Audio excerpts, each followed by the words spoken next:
Hey basketball coaches and basketball players, my name is Alan from Al's Basketball Training, and today I'm going to give you some isolation basketball plays that you can run at the high school level. So these are all going to be great. The first couple of plays are going to be for guards and forwards or perimeter players, and then the last couple of plays are going to be isolation plays for centers. Let's get down to the clipboard, let's check these out. Okay, so in this first play, what we're going to have is player 3 setting a screen down for player 4, and we're going to be trying to get player 2 open, by the way. So player 3 is going to set that screen down, player 4 is going to be popping up. While this is happening on this side, I want player 5 setting a screen for player 2, and player 1 is going to dribble towards that elbow.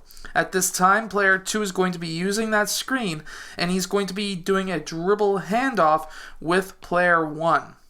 At this time, player 5 is going to roll out towards the perimeter.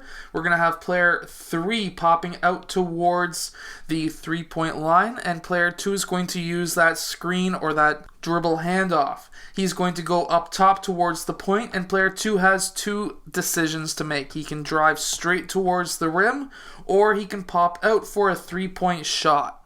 Now, player 1 is going to be popping out as well. Player 2, if player 2 does get through those screens, this is still a isolation play, and at this point, depending on what the defense is doing, he can take his man one way or the other. But what we want to see is our players to be totally spread out close towards the sideline. The reason for this is if player 2's man got through and he starts driving, one of these two players, if he drives towards the right side, is going to pop down and try and defend that drive. Once that happens, player 2 is going to kick out to player 3, and that'll be a hockey assist right there. But our main option here is for player 2 to go right towards the rim or pop out for a three-point shot. We're hoping that he can get that shot off or that drive down before his man gets through the screens. Now, just as a really quick warning, isolation plays really only work against man-to-man defenses. Okay, so now in this next play, we're going to have player 3 pop up towards that free throw line extended, and player 2 is going to be cutting baseline. Next, we're going to have player 4 set a screen for player 1, and player 5 is going to be popping out towards that three-point line. What we're hoping for here is a switch. To get that switch initiated, if you really want there to be a switch, what you should do is have player 1 attack right away, which will draw player 4 towards him. He needs to take a couple of dribbles out towards that right side, and then he can step back, and now player 4 has gotten that switch, and now player 1 has a slower, or at least hopefully a slower player on him, and he can attack baseline. If he attacks middle, he needs to find one of these three players who are open, but really he should be attacking baseline against player 4. Now, if he was to attack baseline, he could do a spin move into the middle. There's so many different moves that he could do. I'm not going to get into that today, but at least what we have here is a mismatch guard versus forward, and he should be able to blow by that defender or be able to do some kind of a step back. Now, the next couple of plays are going to be for your centers or your low post players.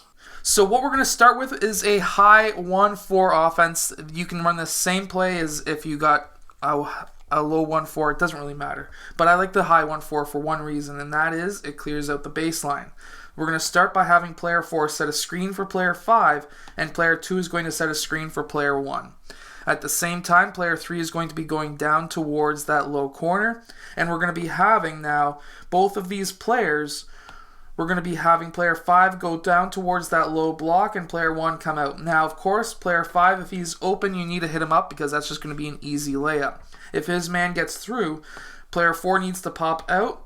And now what we have is an isolation down on that low block. We don't have anybody as a defender down here. Now, if your post player gets a double team from player 1, he needs to make sure that he knows to look out to player 1 for an open shot. But as a low post player, he should only have one or two dribbles and different one or two dribble low post basketball moves, which I've gone over on this channel before. You can search for them, for him to be able to attack that basket. Now, with there being more and more teams running the 5-out offense, I'm a huge fan of the 5-out offense and the triangle offense. And this play is going to be a 5-out. The next play will be the triangle. Now, In this play, what we're going to have is obviously a 5-out. We're going to have the guard starting with the ball out in that free throw line extended area. What I want to see happen is player 2, I want him to cut down and set a screen for player 5. Now, player 5 is going to use that screen, and I want to see now player 4 setting a screen at the high post for player 3. What I want to see happen now is player 1 to pass over to player 3 and player 5 to use that screen. Now with player 5 using that screen, if he's open underneath the basket, definitely have player 3 hit him up. That is 100%, even though it's not an isolation play. If he's open, hit him up. Next, we're going to have player 4 pop out or roll up from that screen. He's not going to be rolling towards the net. He's going to be rolling up. And we're going to see player 3 pass over to player 4. And now we have player 5 in that low post with all of our 4 other players spread wide open. However, we should have player 5 easily able to make a basket. You may also have sometimes off of that screen a switch with player 2, especially if this is a strong screen. And if that's the case, this should be an extremely easy basket to get. So, okay, we're going to initiate the triangle in this next play. We have player 1 go down towards that low corner. What I want to see happen here, however, is we have players on this side. However, we're going to have our post player screen away for player 4 so that he can be in that low post. Now, if player 4 has the option to be open, definitely hit him up with that pass. If he's got a switch or not, and he's still in that low post, but he's not open enough, if he has a mismatch or an advantage of some kind, definitely there's his isolation in that low post. However, even though this is a post isolation play, this guy is still a center, and of course, screen down for player 2. Player 5 goes up towards that free throw line, and now player 3 could hit player 5 up for either a layup, a drive towards the rim, or a shot from the free throw line. Now, I hope that these basketball plays help your team win more games. If they do, hit that like button, subscribe, and I'll see you guys again in our next video.